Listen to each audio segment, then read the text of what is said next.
Let's talk about something important here, which is Amazon FBA versus Amazon FBM. So FBA is fulfillment by Amazon.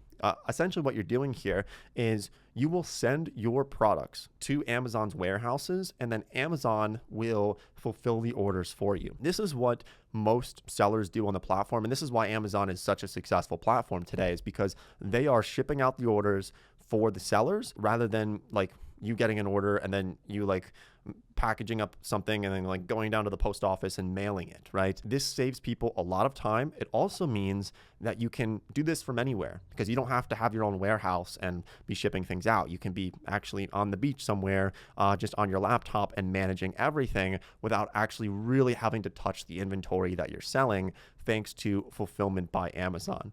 Now, they do charge a bunch of fees for doing all this for you, but I think personally it's worth it.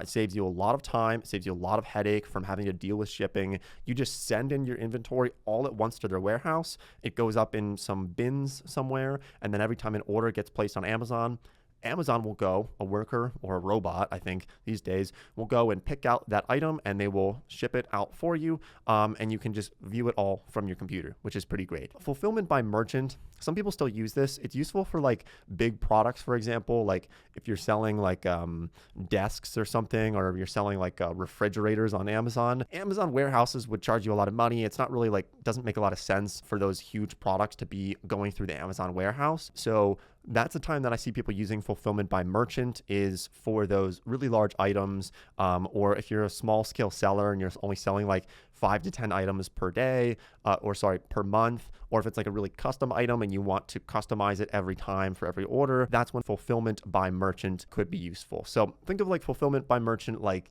as like an old school, like selling on eBay type of setup where you're sending it out yourself. You might save on some fees, like you don't have to pay storage fees, but I really would recommend fulfillment by Amazon for most people. It's just the way to go.